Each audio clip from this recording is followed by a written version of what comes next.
does the story change depending on what media I'm using, whether it's broadcasting or it's on public radio or magazine or blogging?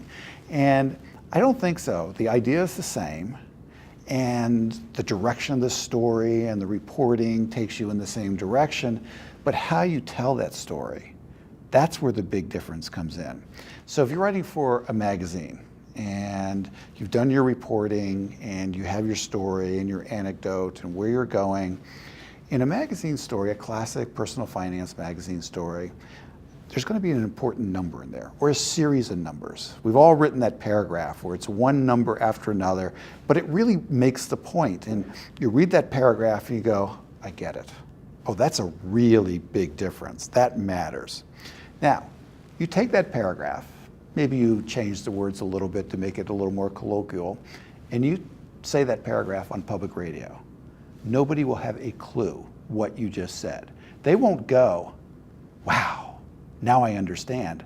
They'll go, what did he say? Goes right over their head. Numbers don't work on public radio. So it doesn't mean you don't say the same story. It doesn't mean you don't make the same point, but you're going to tell it differently. Maybe through metaphors, to make the same point, perhaps through the eyes of a person, maybe with a little bit of humor, trying to draw some sort of distinction, but you're not going to have that great number paragraph that you worked on and you were so proud of in that magazine article because you really reported that out. Now you have to tell it differently. So I do think that the media does matter when you're doing it on television. So you're doing a personal finance segment on television, same story. Well, there you can not so much use numbers, but you can use graphics, and the graphics can move. And so you'll be telling your story and you're not on camera, but instead it's the graphic that's unfolding. And so that's how you take advantage of that media in order to tell the story. So it does differ a lot. Well, with blogs, my own feeling on blogs, and this has been my experience, is when I started blogging, and I think a lot of editors who don't blog have this notion that, well, you just go online and just blog. Just make the point, right? It's gonna be really quick. But you report out this story, and if you're really quick and you're careless, you're gonna give people bad information. Now, you work really hard on this magazine story to get it right. You've worked really hard on this public radio story to tell the same idea or give the same idea, but in a different way. And then you've done it in terms of the television, and you have the graphics and the interview and the two-camera conversation. Now you're going to go on a blog, you do the same thing, you're going to take you 5-10 minutes.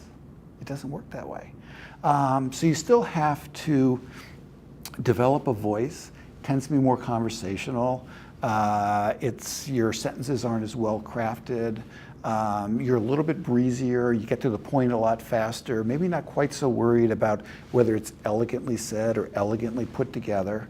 Nevertheless, it lives. In fact, it's going to live for a long time on the internet. So I think when you're doing the blog, you do still have to focus. You still have to think about what's this about and what's the information that I'm going to put out there. Now, it may be that what happens, that magazine that I was talking about, that paragraph that I really worked on, I was really hard at, it may turn out that I'm going to really unpack that. Now with the magazine article, what I did is I really worked hard to sort of get down to those 3 or 4 numbers. Now what I'm going to decide, on my blog, I got all these notes about how I got to those numbers. I'm going to put that out there. I'm going to take advantage of the fact that I have lots of space on the internet, and I can sort of lay out the numbers nice and clean and show people how the calculation went. In fact, the reader is going to be just like me, going through my notes, seeing how we got to the bottom line. So that's really fun, and it's different, but that's a lot of work. So you take advantage of what the medium offers, but just recognize they all take a lot of work to tell the same story.